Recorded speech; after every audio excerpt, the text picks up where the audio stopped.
Samuel died, and all Israel assembled to mourn for him.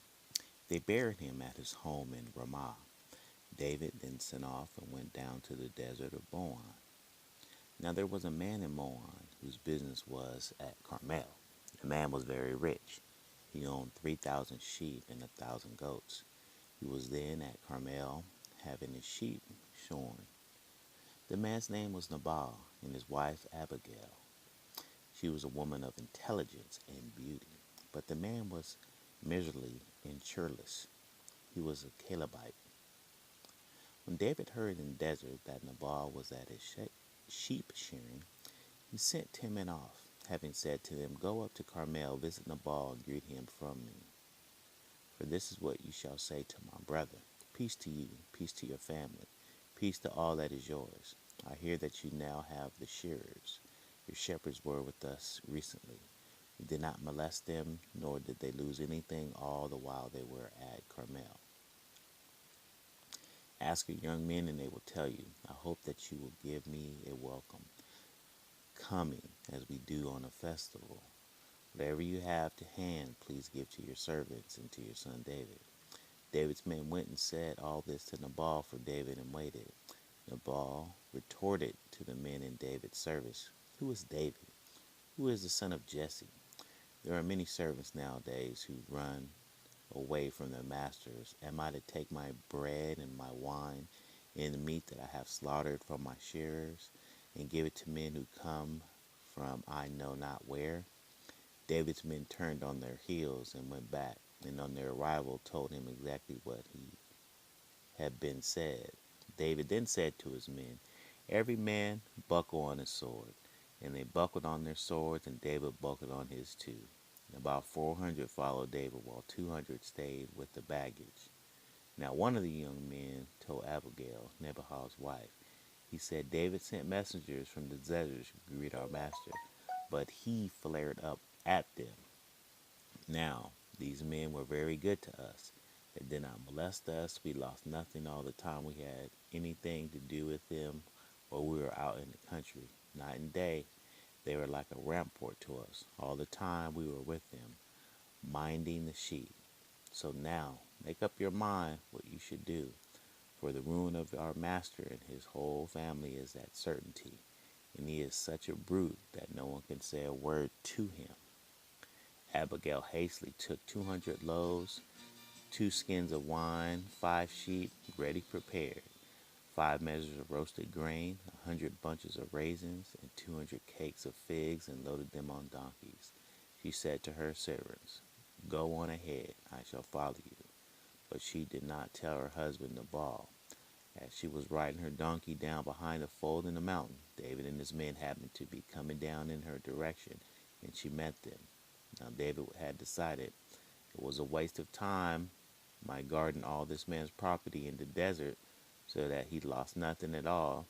He has repaid me bad for good.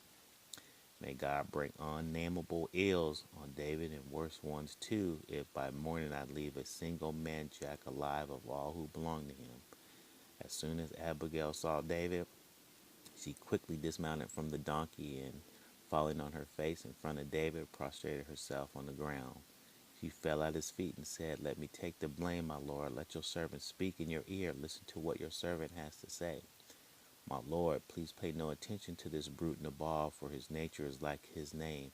Brute is his name, and brute he is. But I, your servant, did not see the men whom my lord sent. And now, my lord, as Yahweh lives, and as your soul lives, by Yahweh, who kept you from the crime of bloodshed, and from taking vengeance with your own hand, may your enemies and all those ill-disposed towards you become like Nabal. As for the present, which your servant has brought, my lord, I should like this to be given to the men in your service. Please forgive your servant for any offense I have given you, for Yahweh will certainly assure you of a lasting destiny, since you are fighting Yahweh's battles, and no fault has been found in you throughout your life. Should anyone set out to hunt you down and try to kill you, your life will be kept close in the wall of the life with Yahweh your God, while your enemies' lives he will fling out of the pouch of the sling. Once Yahweh has done for you all the good things which he has said he will do for you, and made you ruler of Israel, you must have no anxiety, my Lord, no remorse, over having wantonly shed blood, over having taken a revenge. When Yahweh has done well by you, then remember your servant. David said to Abigail, Blessed be Yahweh, God of Israel, who sent you to meet me today. Blessed be your wisdom, and bless you yourself, for today having restrained me for the crime of bloodshed and from exacting revenge. But as Yahweh, God of Israel, lives, who prevented me from harming you? Had you not hurried out to me, I swear Nabal would have not had a single man jack left alive by morning. David then accepted what she had brought him and said, Go home in peace. Yes, I have listened to you and have pardoned you. Abigail returned to Nabal. He was holding a feast, a princely feast in his house. Nabal was in high spirits, and as he was very drunk, she told him nothing at all till it was daylight.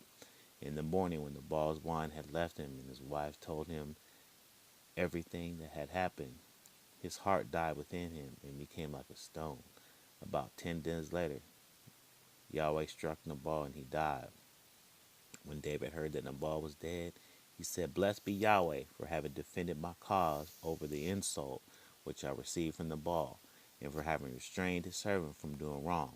Yahweh has made Nabal's wickedness rebound on his own head. David sent David then sent Abigail an offer of marriage. When the men in David's service came to Abigail at Carmel, they said, David has sent us to take you to him to be his wife. She stood up, then prostrated herself on the ground. Consider your servant a slave, she said, to wash the feet of my lord's servants. Quickly Abigail stood up again and mounted a donkey, followed by 5 of her servant girls. She followed David's messengers and became his wife. David had also married Ahinoam of Jezreel, and he kept them both as wives.